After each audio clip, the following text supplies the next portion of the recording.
Let's get ready to rumble! Yeah, baby. You already know this is Punch Drunk Boxing, a.k.a. Mr. Mo. Shot himself, a.k.a. El Adobo, a.k.a. El Sazón, a.k.a. El Borracho, a.k.a. Café Bustelo, a.k.a. El Pastor de Boxeo. Ladies and gentlemen, good morning, good afternoon, good evening, wherever you at this side of heaven. God bless you all. Hey, yo, it's been a crazy week in the sport of boxing, y'all. It's been a crazy week in the sport of boxing. Ladies and gentlemen, we just witnessed the most hood, ghettoest press conference in the history of the sport of boxing, y'all. And I'm talking about Gervonta Davis versus Lamont Peterson, Washington, D.C., Howard University. How dare you represent yourself like that in an institution of learning, folks? How dare you? Hey, yo, let me say it like this, man. I know Al Heyman did not co-sign that. Al Hamon did not co-sign that. Now I actually believe it. I gotta believe it. It's not the PBC is running out of money. Al Heyman is now nowhere to be found. I think he just gave the keys to somebody else because, yo, with the name of Al Heyman and what he's done in the music industry and in the combat industry, come on, man. That was not co-signed by Al Heyman. But shout out to TGB, PBC, Amazon Prime. Man, I think it was going to get any worse than the Brooklyn press conference this week on this past Tuesday. Let me say it like this, man. I had media credentials, and shout out to PBC, shout out to TGB, Tom Brown, the crew. But man, I remember several fights ago, they used to give us some pasta. You know what I'm saying? Some Caesar salad. You know, it was good cuisine for the media folks, man. Yeah, they fed us good. This time around, New York. They gave us raisin oatmeal cookies. I'm talking about the raisin oatmeal cookie, the one that you could get in your local grocery store, in your deli, with the purple bag, the 35 cents one. Hey, yo, man, I was biting on them cookies. I gotta go to the dentist right away. It was like biting on hard candy. Nah, I ain't talking about the little fluffy ones you get. You know what I'm saying? The little fluffy one, it gets out of the oven and you could chew and it's all melted and stuff like that. They gave us the cookies that they give our children in the public school. Probably worse. That's what I was thinking about. Yeah, PPC. Yeah, the rumors are right. Yeah, they losing money. They got no more dinero. Yeah, they only have hot water, coffee, and tea. With some cookies. How can you eat some cookies with water, man? You think I'm in prison or something like that? You think I'm in a county jail? Man, but then in Washington, D.C., hey, yo, look like they had the host on minimum wage or something like that. Because that host, I don't know who the host was. They said that he was a comedian. I don't know if he was a little cornball to me. I ain't hear a joke. But it is what it is, right? In Brooklyn, y'all know that Gervonta Davis came like 6 hours late. Pause. Right? But we understand that by Gervonta Davis, he did come late prior to the Ryan Garcia and Gervonta Davis press conference in New York that time, right? So we understand how Gervonta Davis moves out here, you know? But look, that fight's supposed to be happening March 1st.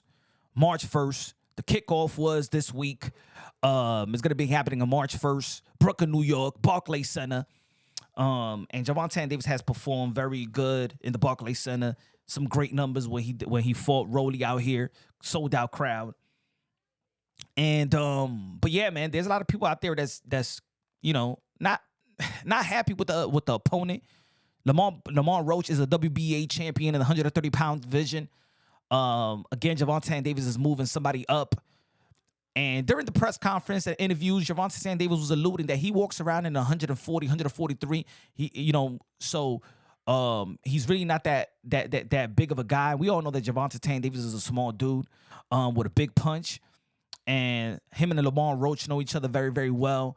Lamont Roach's dad did coach him did coach Gervonta Davis for Gervonta Davis to win the national, I think one of the national Golden Gloves. So they know each other very, very well. You don't see no animosity. I believe that they friends. And it's more, I think it's more of Gervonta Davis looking out for the family of Lamont Roach and giving him the opportunity to make money. So in that aspect, I commend Gervonta Davis for that. You know, Mike Tyson did say once when he was interviewing Jamal Charlo that the best thing you could do is actually fight your friend in the sport of boxing because you're giving him some life-changing money. You know, and I think that Lamar Roach, you know, I don't think that he would be, if it wasn't for Gervonta Davis, where would he be getting that type of $1 million fight? Or you understand what I'm trying to say? So I mean, it's commendable of Gervonta Davis to do that, but in the spirit of the sport, we want to see Gervonta Davis there to be great, right? We've been begging Gervonta Davis there to be great, but even in this week, Gervonta Davis alluded and clarified for the boxing fan that I am not going for legacy. I don't give a damn about it. That's what Gervonta Davis was saying. He don't give a damn about no legacy. I'm not like them other fighters that y'all care about and praise. I don't care about that. All I care about getting money and getting out. And again, in the spirit of the sport, I don't understand it, but in the spirit of just being a human being and just being a average Joe that go to work, clock in, clock out, they ain't trying to be no damn supervisor. I ain't trying to be the manager of the company. I ain't trying to be the CEO, the VP, the secretary. All I want to do is go to work, clock in, clock out. I didn't want to do no overtime, and if I do overtime, I want to get my time and a half, right? And then just pay my bills and take care of my family and save money or invest money, whatever like that. So from that aspect, I do understand Gervonta Davis from that aspect. You know what I'm saying? But as a boxing fan, we're like, come on, man. You got the skills to pay the bills. You got special skills. You got the power, the speed, the collaboration of speed, power, athleticism, twitch muscle, IQ. Because Gervonta Davis could also box as well. You know what I'm saying? But we want to see that. We want to see Gervonta Davis give his skill set and his legacy an opportunity to have a prestige and a lucrative one. You know, but hey, it's his life and this is his career. At the end of the day, Gervonta Davis got a niche fan that's wanting to pay and see him, pay for his fights, go to his fight, cheer him on. It is what it is in the sport of boxing. The question is going to be if Gervonta Davis is the guy that's not going for the gusto, is not there to be great, doesn't have the accomplishment, just like a Teofimo Lopez, which I call the captain of the generation, the commander-in-chief, and which I believe that the best fight, the legacy fight for Gervonta Davis will be Teofimo Lopez and Gervonta Davis. I think that's the fight. That's the fight. The best matchup in the sport of boxing, especially in this side of the pond, right?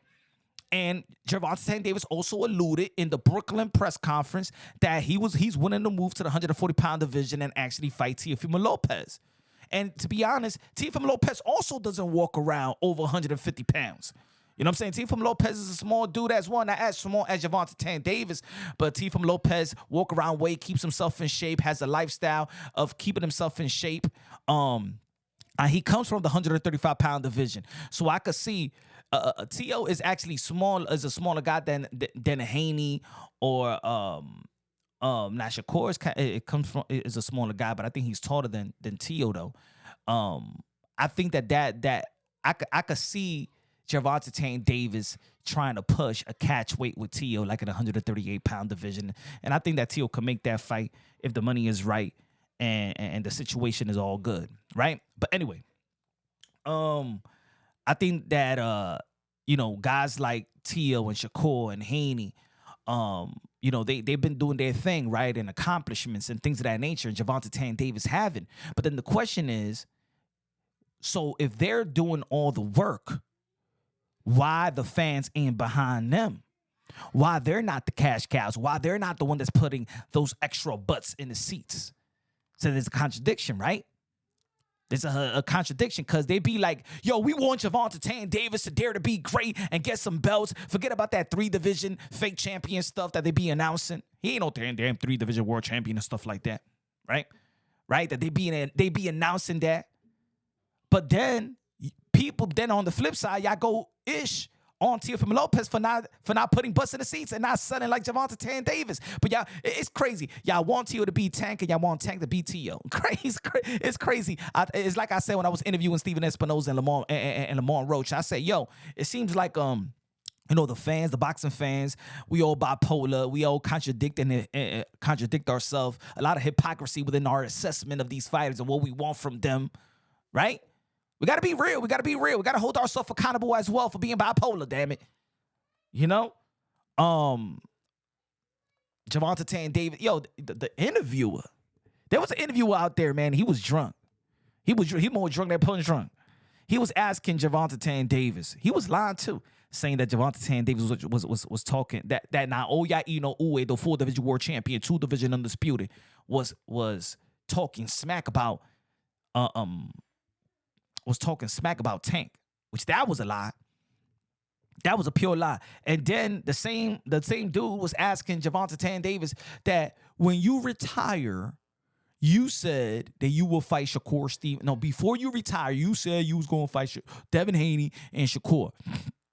That's not what Gervonta Davis said in the New York press conference, because that question was referring to which Gervonta Davis in the Brooklyn press conference said that he will retire, and that went viral, right? That this is going to be his last year.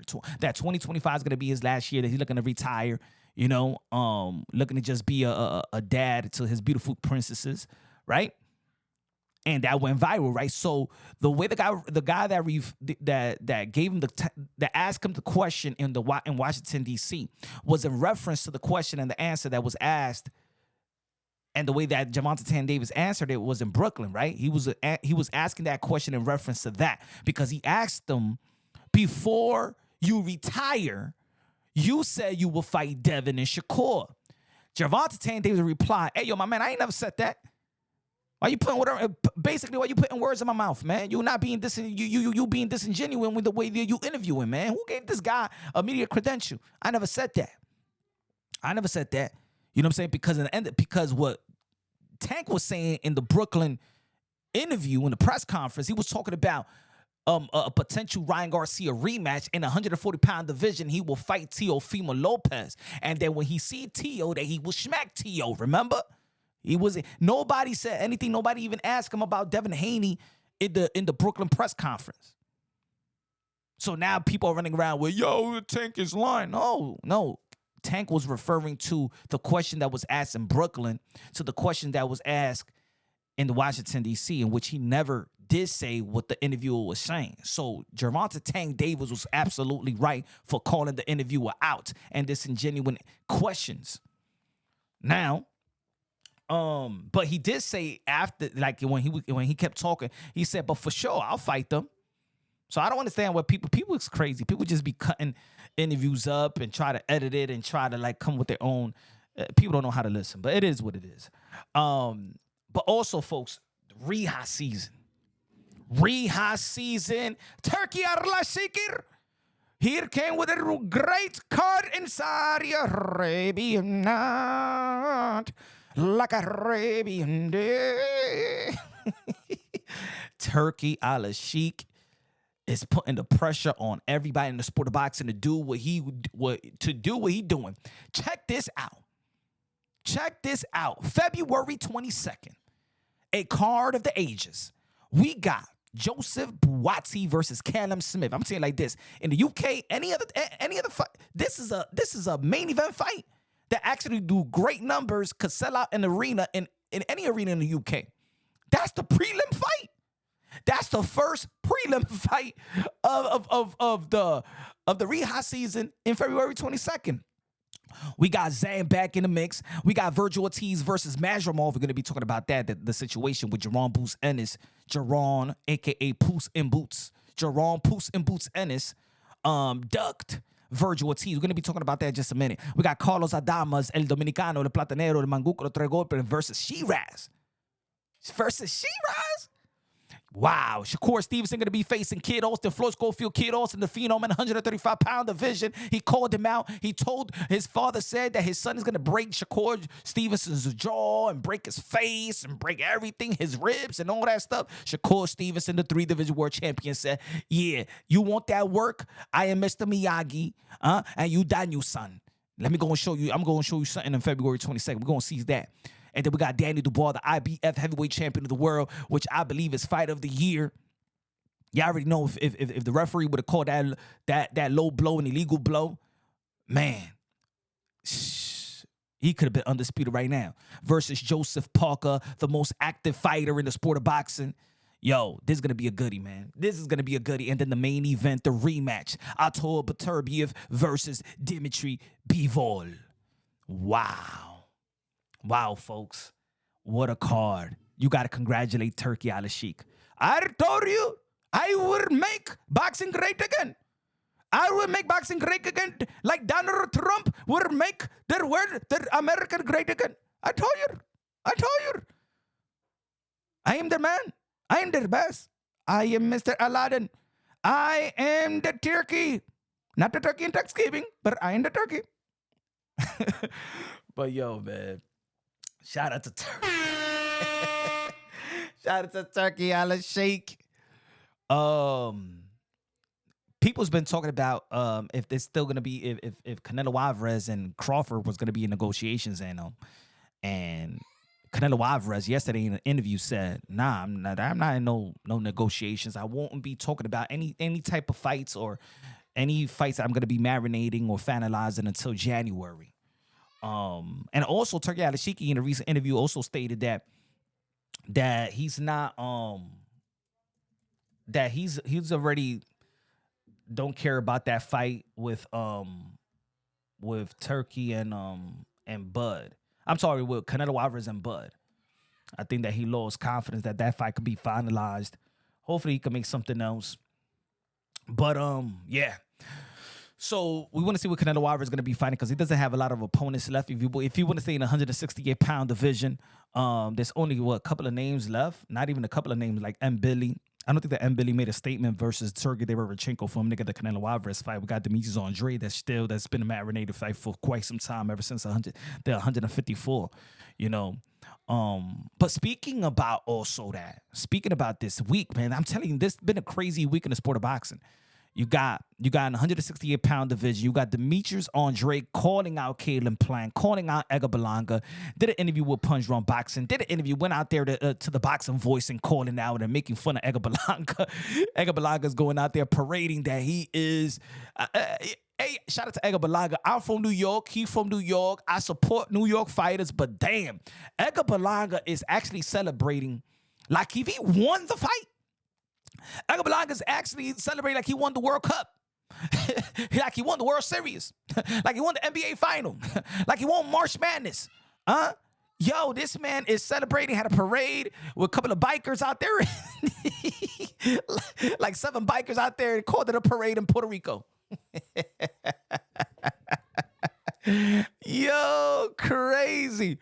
So Demetrius, look, I would like to see in the 168-pound division. I believe that Demetrius Andre actually did make it a great point. He made a great point. He did say that in the 168-pound division, probably the best matchup fight is him and Caleb Plant. And I believe that's a good 50-50 fight. That is a good 50-50 fight. They got a common opponent, of course, David Benavidez, the Enigma that moved up to the 175-pound division. Benavidez is going to be fighting David Morrell. I'm telling you, there's so many things in the sport of boxing. That's why, yo, folks, bear with me. Like, I think I like doing these episodes. You know, I thought about doing these type of episodes like 4 times a week. But in the sport of boxing, since it's not like basketball, it's not like basketball and baseball where you get news every day. It's like you gotta collect all these information so we can have a great episode and a great show like this, right?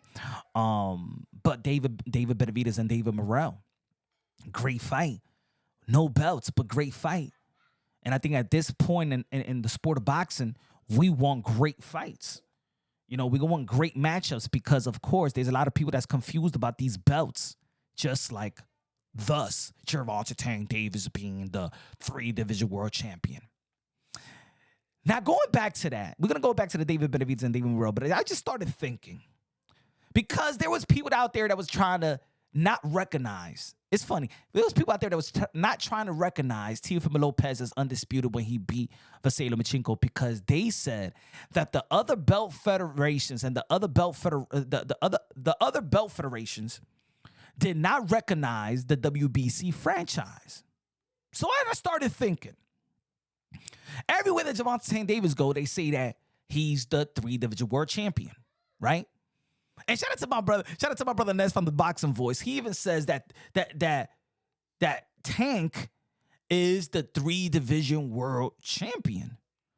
And more people say that when he's getting announced, like in the press conference, people in the sport of boxing, because they believe that the WBA regular is a world champion, but he was not recognized by the other sanctioning bodies because the time that he beat Mario Barrios, Josh Taylor had the belt, right?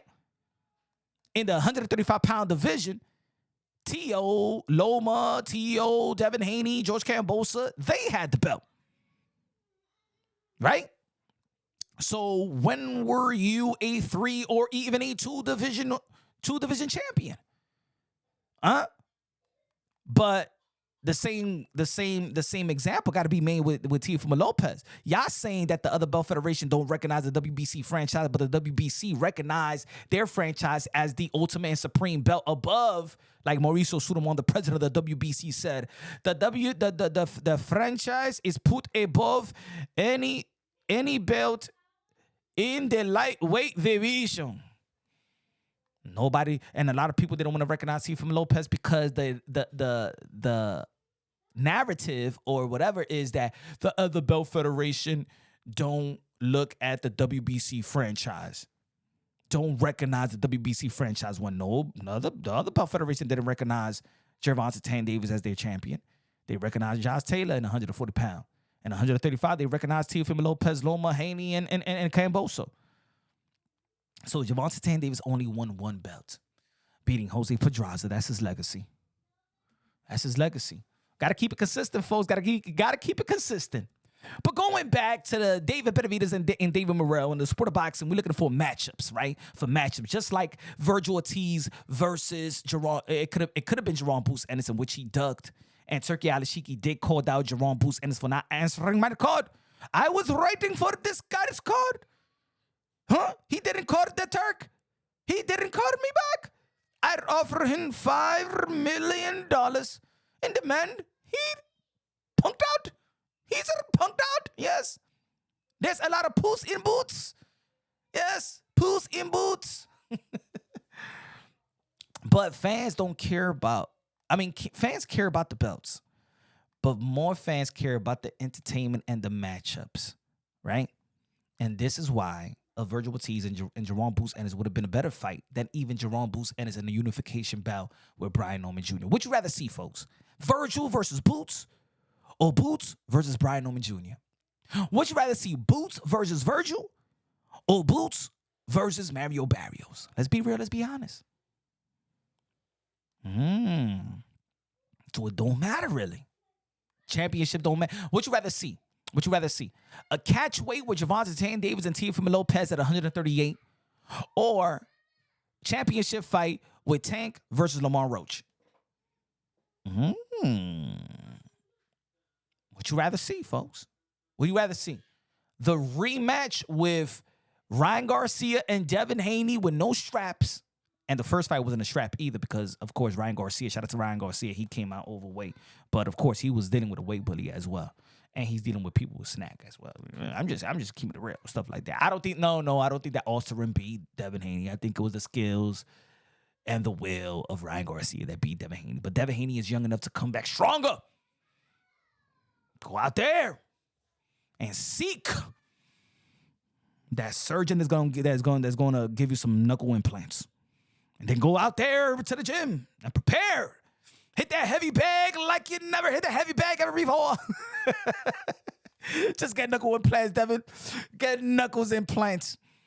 Because if you don't got no power in 135 and 140, man, and 147 is going, ooh, Lord. Feel sorry for you, homie.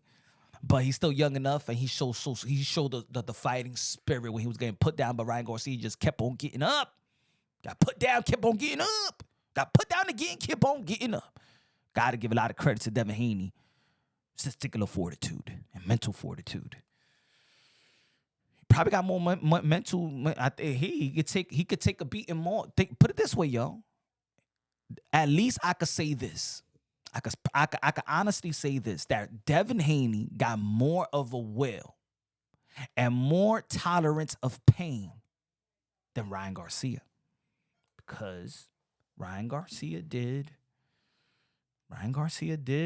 took a knee and stood down there.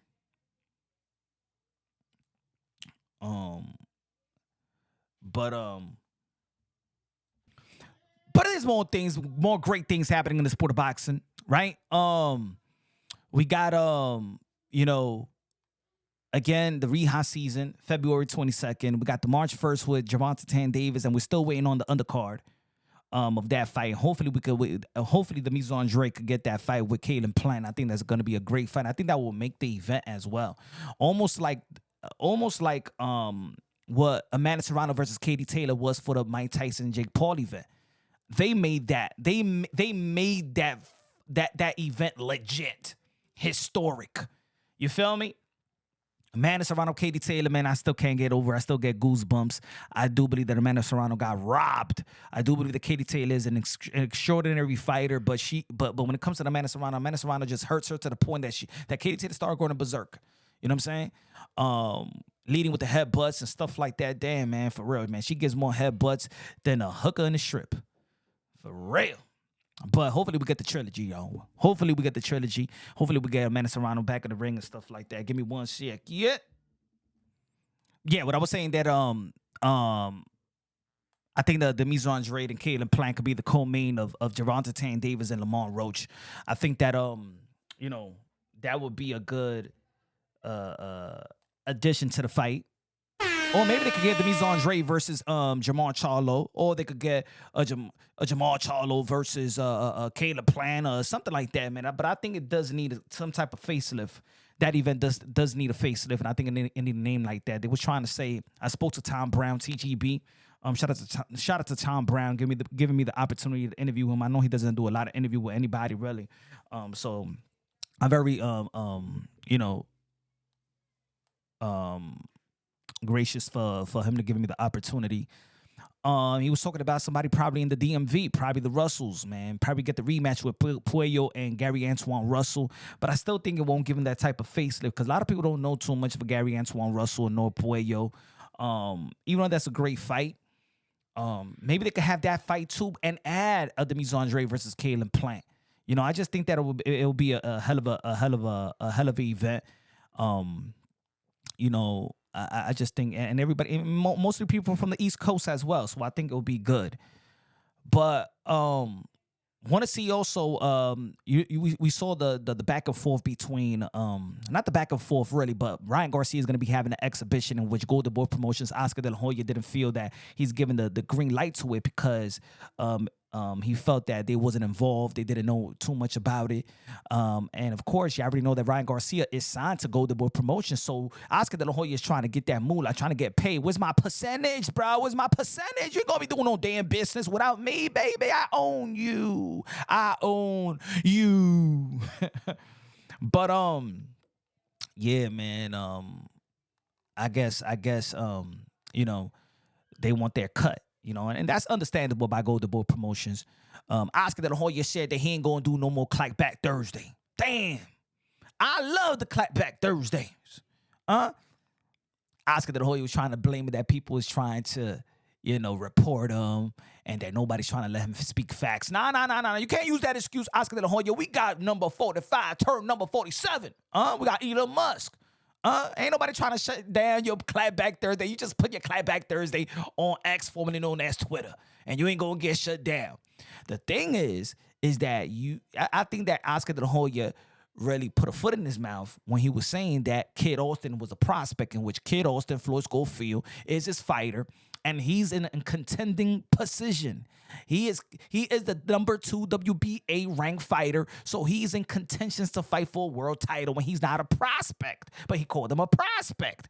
And then Oscar De La Hoya was talking about Eddie Hearn having relations and an affair with Sky Nicholson from Australia. Mamacita. And I think that was kind of a low ball right there. Like, come on, Oscar De La Hoya. Why you going to try to break up a happy home like that? You know you got a credible voice. You know you got a relevant voice, and a lot of people around the world listen to Oscar De La Hoya because you were a legend. 6th Division World Champion, one of the best to ever lace them up for anybody, anytime, any place. Let's go. How you gonna say that, man? Trying to break up a happy home with Eddie Hearn and stuff like that. Man, it's Bush League, man. Go after each other, but come on, man. You can't be trying to expose him with the other lady. I feel sorry for Scott Nicholson, too. Cause now when we're looking at Scott Nicholson, and we're gonna be looking at it, you be giving Eddie Hearn cabeza. Now I look at Scott Nicholson different now though. You know what I'm saying? I look at her different, you know? Man, you gotta go low so you could get to them high places. If you understand what I'm talking about. You need to go low so you can get to them high places, baby. Oh, but man, yeah. But no more clapback Thursdays. I guess you got to save your clapback for your ladies in your respective homes, folks. It's time for you to do your own clapback Thursdays. Maybe I should adopt it. Maybe I should take, Hoya, let me take over then. I'll do Clapback Thursday because y'all already know on Punch Run Boxing, the YouTube channel, we have the Happy Hour Thursdays. But, yeah, man, boxing is full of surprises. Boxing is full of drama and gossips. So that press conference this week was kind of funny to me, man. Hopefully, I'm told you they get a facelift. What else we have in the sport of boxing, y'all? What else? Hopefully, this. Y'all know that Alexander Usyk is getting paid $114 million. $114 million. All praise to Alexander Usyk, the 2-division world champion, undisputed at heavyweight when he beat Tyson Fury. They're having a rematch. And this upcoming week, right? In 2 weeks, they having a rematch, folks. I think it's December 21st, December 22nd. Alexander Usyk versus Tyson Fury. The rematch is not going to be happening. It's not going to happen for the undisputed because Danny Dubois has the title, right? But damn, $114 million, and Tyson Fury is going to be earning $76 million and making it the rich purse, man, the richest plate, you know, in boxing history. So I did a video yesterday and I said, hold on. A lot of people was criticizing Canelo Alvarez. Canelo Alvarez, the 4-division world champion, super middleweight undisputed. King Nello, a.k.a. Cartelo, a.k.a. Cash Nello, a.k.a. Payday, a.k.a. get the F out of here, man. They was criticizing Canelo Alvarez when he alluded that he would like a $200 million purse to fight the likes of David Benavidez or Terrence Bud Crawford. What was it, $200 million, $150 million? And people say, oh, yo, Canelo Alvarez overpricing himself. Canelo Alvarez doesn't want to fight. Canelo Alvarez, ain't no way that he's going to get $200 million. But wait a minute. All we know is that aside from Canelo Alvarez, accomplishments, Canelo Alvarez been keeping boxing alive, especially out here on this side of the pond. He's been holding American and Mexican boxing. He's been putting on his shoulder. Ain't nobody outside of, let's say, Anthony Joshua that's pumping money into the sport of boxing like Canelo Alvarez. He's making everybody rich in the sport of boxing. He's making the world and the money go round in the sport of boxing, right? From his gates, from his pay-per-view, from everything he's done. He's been the guy. He's the king. We never have called Alexander Usyk the king of boxing. It's not Alexander Usyk, a.k.a. King Usyk. King Payday. We never said, yo, Alexander Usyk is gonna give you that type of payday. Payday. No, that's us. That's Canelo Alvarez. So if Alexander Usyk could get $114 million to fight Tyson Fury, then that $200 million that Canelo Alvarez was asking for, matter of fact, if you offer $200 million now to Canelo Alvarez, if Turkey al-Shakir offered Canelo Alvarez $200 million, let me tell you like this, my friend, that's a low ball offer now. I ain't trying to pocket watch nobody, but I got to keep it real. I keep it unbiased, logically, and objectively. $114 million is a blessing. But Canelo Alvarez have done way more in terms of revenue than Alexander Usyk. When's the last time that Alexander Usyk actually, packed a place in Ukraine? Because I remember when he came out here in America, in Chicago, he did probably like 7,000 people. You know what I'm saying? He's getting them. Alexander Usyk is getting them type of numbers, what you call like the Hulu theater numbers, huh? $114 million to Canelo Alvarez. Y'all was Crying because he said 150, $200 million. Matter of fact, give Canelo Alvarez $500 million, damn it. Yeah, I said it. Call me crazy all y'all want. I'm already punch drunk. Call me crazy all y'all want. Canelo Alvarez could start negotiate with the $500 million and work your way back down. If you want David Benavidez, if you want Canelo Alvarez versus Terrence Bud Crawford, you're telling me that Canelo Alvarez is just worth a couple millions above Alexander Usyk, and he's the one that been pumping money into the sport of boxing? I would say like this: if Alexander Usyk retire right now, what type of impact it leaves boxing? If Alexander Usyk retire right now, what type of impact do boxing says? Oh man, that's a big chunk of our money resources or money income. Nah, but if Canelo Alvarez retire right now. If Canelo Alvarez retires right now, who takes the crown? Nobody? Let me tell you like this: in America, and even in high-profile publications and high-traffic publications, they're only going to be talking about Canelo Alvarez and probably and Gervonta Davis, and a little bit of trickle of Bud Crawford because now he's attached to a Canelo Alvarez potential fight, right? And Gervonta Davis don't come close to putting up the numbers that Canelo Alvarez has done in a consistent basis.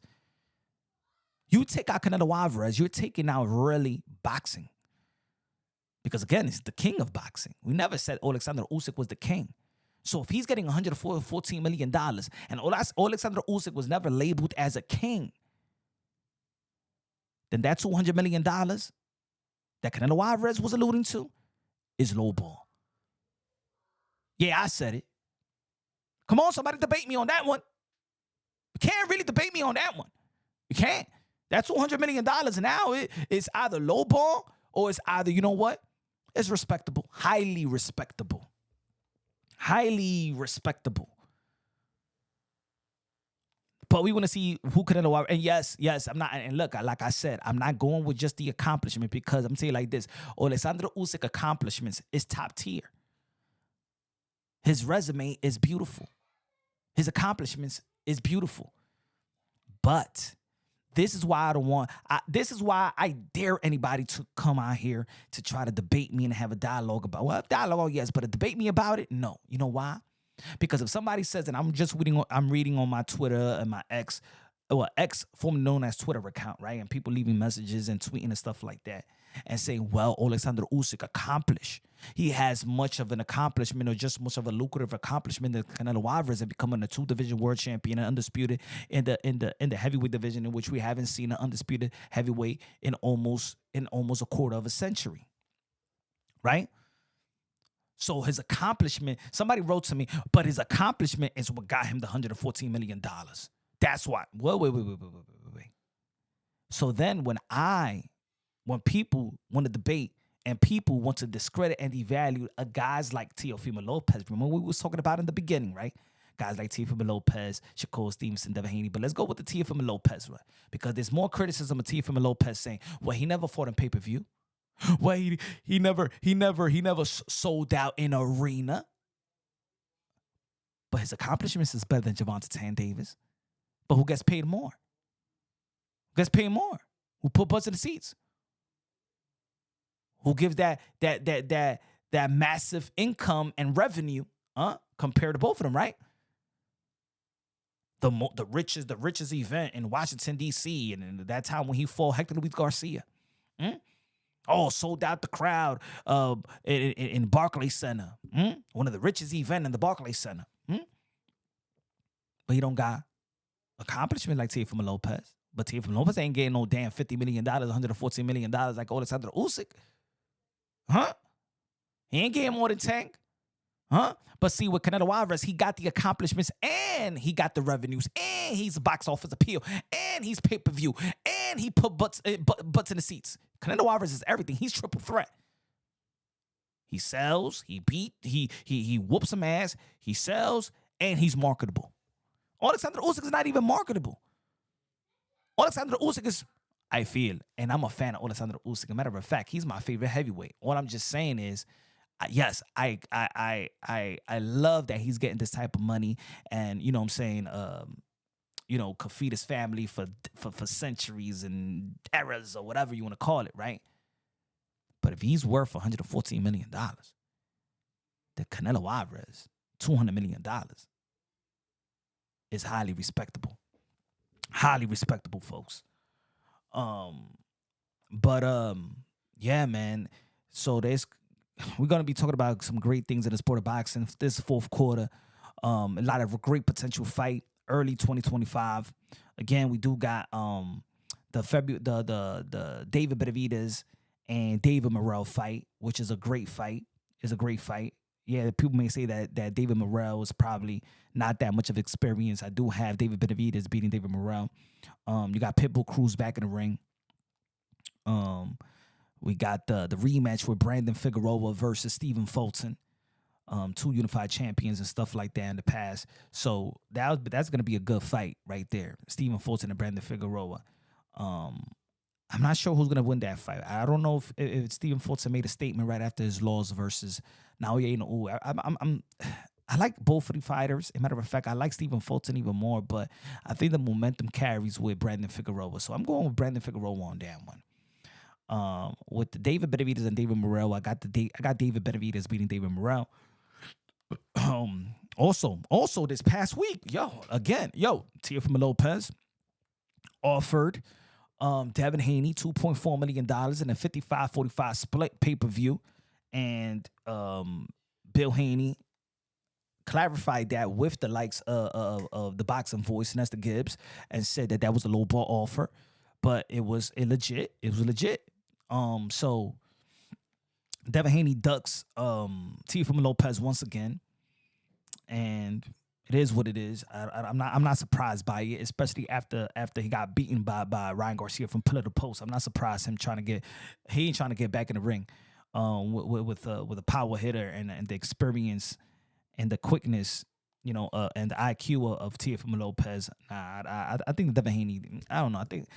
I don't like to say that fighters are scared of anybody, but I think the Devin Haney is scared of Teofimo Lopez now, because every time when Teofimo Lopez is free to fight, seems like Devin Haney don't want to fight. They said that Turkey offered Teo the fight, which I haven't known. Turkey never said anything about it, and Turkey has gone in interviews, never alluded, never even mentioned Teofimo Lopez's name. So I don't know. That's when I called out Bill Haney on that. I believe there was a lie, but hey, I know.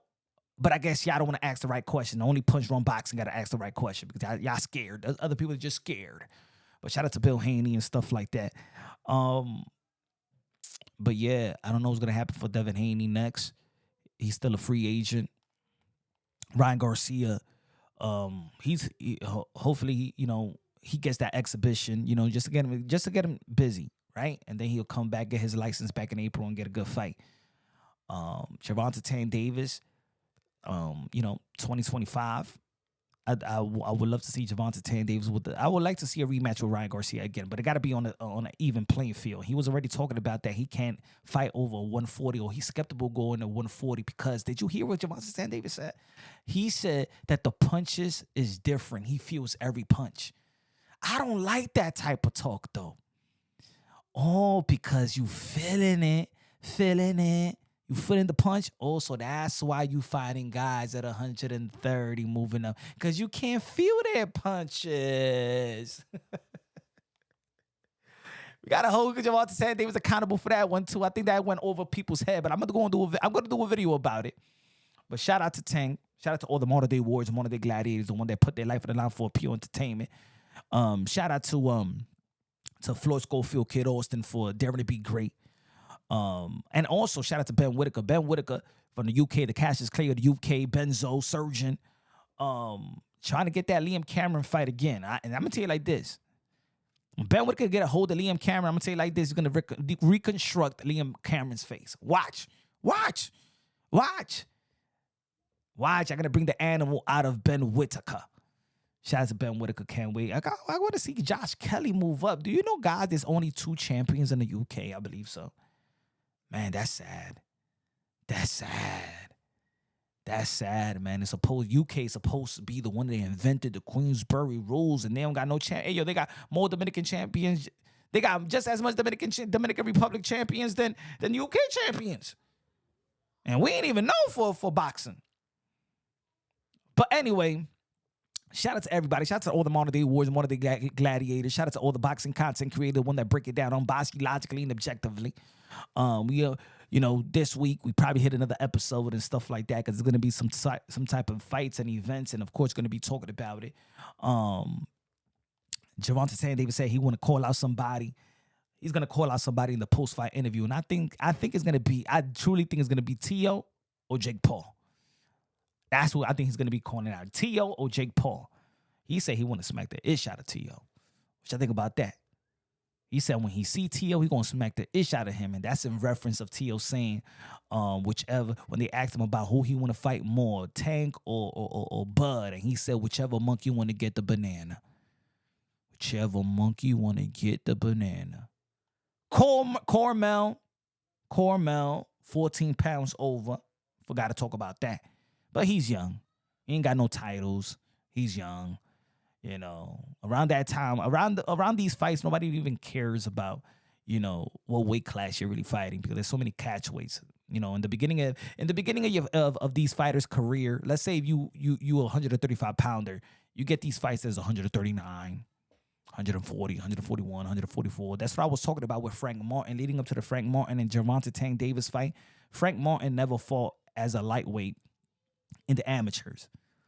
And Frank Martin only had like 4 fights in the lightweight division. He's really 140 pound, actual 140 pounder. So, and I said that leading up to the fight, but of course, a lot of people don't follow the amateurs like that or follow the details like your boy, Mr. Moonshine.